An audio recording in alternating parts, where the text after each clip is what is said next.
If there's one thing about the Need for Speed Most Wanted BMW M3 GTR that you can count on, it is, without a doubt, one of the most popular cars in racing game history. I struggle to think of another car that evokes the same response as this iconic silver and blue machine.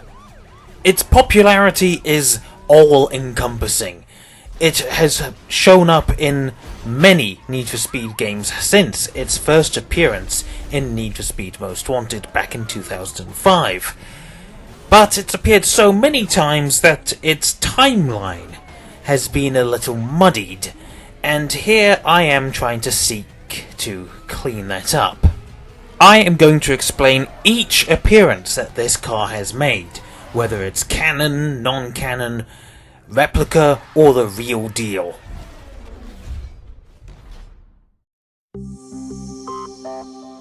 We start, as it should be, back in 2005 with the first appearance of the M3 GTR in Need for Speed. This is, to be expected, the real deal, a proper racing spec M3 GTR, pulled straight out of the American Le Mans series. This is a 2001 M3 GTR, and we can tell this mainly by the lack of a diffuser underneath the rear end of the car. If it had a diffuser, then it's a 2004 model of this car. With the knowledge that this player character is the same character from Need for Speed Carbon, and they entered a sort of self-imposed exile from Palmont City, it can really only be assumed that the player character got their hands on the M3 GTR at some point in late 2004 or early 2005. And we can date it to 2004 mainly by the presence of Wolf's Aston Martin DB9 during the race in the opening cutscene of Carbon. But I'm getting ahead of myself. This video is not about theories and speculation, this is just trying to confirm exactly what kind of car is being represented in which game, and a little bit of the story from that game. So the events of Need for Speed Most Wanted unfold. The player enters Rockport City, bumps into Mia, and then has a bit of an altercation with Sergeant Cross. They then start winning races around the city against Rog, Ronnie, Bull, and not quite Razor, though we know that we would have won anyway had Razor not been a cheating twat. Razor sabotaged the car just before the race where the player challenged him. He then uses the car to his own advantage to get to the top of the blacklist, making him, at that point, the most wanted street racer in the city. But it does eventually come to bite him in the arse. The player makes their way up the blacklist, eventually defeats Razor and takes the car back, placing it back in their hands where it should have been all along. Then, using this car, they escape Rockport City and decide it's time to return to Palmont. And this is where we reach Need for Speed Carbon, but unfortunately the car doesn't have a lot of a story surrounding it. Unfortunately, it doesn't really feature much in this game at all, just in the first 5 minutes or so, where the player, approaching Palmont through Carbon Canyon, is intercepted by now bounty hunter Cross, and the car is unfortunately totaled after driving into a construction truck carrying steel pipes. After that, the player is rescued by Darius and taken to Palmont, or rather San Juan, and that's it. There's no real closure for the car that you spent so long trying to get back, just 1 year prior. And this is where the story of the car ends, for about 13 years. But its legacy was already cemented, both in the real world and in universe, because in 2008's Need for Speed Undercover, a rather familiar vinyl can be applied to the BMW M3 E46. Despite its proximity to Most Wanted and Carbon's release dates, this is one of the worst recreations of the M3 GTR that we've seen in any Need for Speed game. The vinyl is a solid piece. It can only be one colour, and it's not even correct. Some parts of it are curved when they shouldn't be, and then there's the rear part over the boot lid, or trunk lid if you're American, Canadian or whatever. That part doesn't actually feature the silver cutout that covers the number plate and the BMW badge. The only reason you're seeing it on the background footage is simply because I had to go out of my way to make it a bit more accurate. Meanwhile, the body kit is actually pretty accurate, except it's sort of a hybrid of the GTR Race and the GTR Street variants of the body kit, as it features the wide body arches of the GTR Race version, but has the cutouts for the quad exhaust pipes in the rear bumper. That would only have been present on the street model of the car. And then there's the rear wing, which is totally inaccurate. This is the closest wing that you can really find. I don't remember what it's called. It's about as accurate as you can get. And just a little bit of clarification, I don't know if this livery is available in Pro Street, as I don't have Pro Street. So if it is in Pro Street, then we've got one extra sort of entry for the list, but if it isn't, then it doesn't really matter. And so there's no real M3 GTR appearance, or false M3 GTR appearance, for another 4 years, with the release of Need for Speed Most Wanted 2012, a Criterion game. Now, credit where credit is due, this is, for the most part, a real M3 GTR, but it's not the M3 GTR. In fact, this game has a kind of funky canon, it's got all sorts of weird things going on in the cutscenes, and I really don't count this as a proper Need for Speed canon game. I mean, the city, sure, that can still be mentioned, but so many weird things happen, it's kind of hard to really place it anywhere. That being said, this is once again a sort of a replica M3 GTR, so even if Most Wanted 2012 is considered canon to the franchise, this technically isn't. For one thing, it's the wrong colour. It's more of a white and navy blue rather than a silver and blue.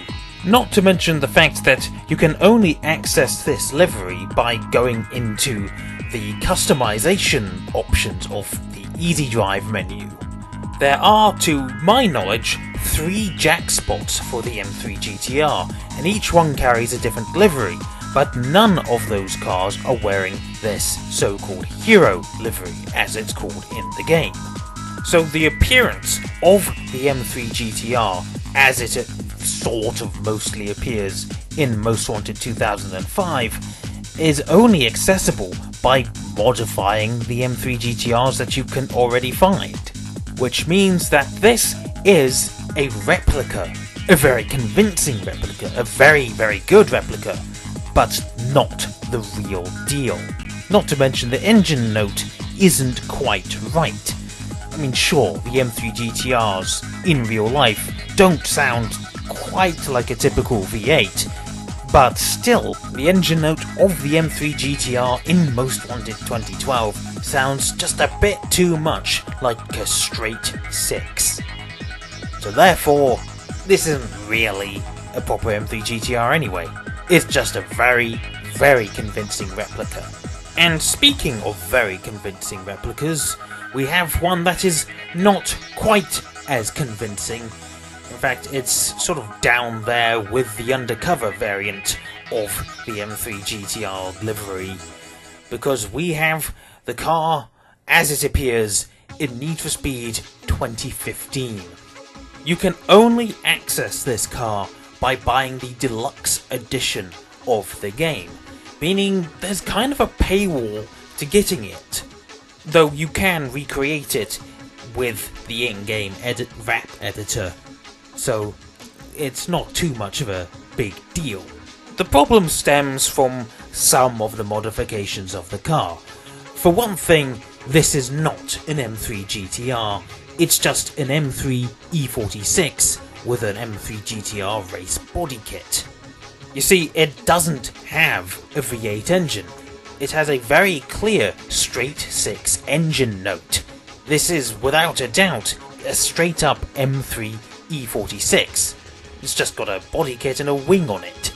Even worse is how the livery looks when you first get it. It's got some extra stuff on it, like Zen Garage, Rotiform, Slidey, whatever, Grip Enemy, Destroyer, all those little things that just don't quite fit on the real thing. And then there's the rims. The real M3 GTR has BBS rims with a single nut for quick changing of the wheels. The 2015 Deluxe Edition M3 GTR has rotiform rims, these concave IMDTs, and as you could see, they had 5 lug nuts instead of 1. Once again, it's a fairly convincing replica, but it's not the real thing, because it's just a souped up M3 E46. It's a homage. One of the constant questions I had on my original theories and speculation video back in late 2019 was, what about the car appearing in Ventura Bay in 2015 or Fortune Valley in 2017? Well, as we'll get onto the Fortune Valley one momentarily, you're gonna see my sentiments on those questions. Once again, this is a replica. Convincing, yes, but still just an M3 E46 with a body kit to make it look like an M3 GTR. It still has the straight 6 engine sound.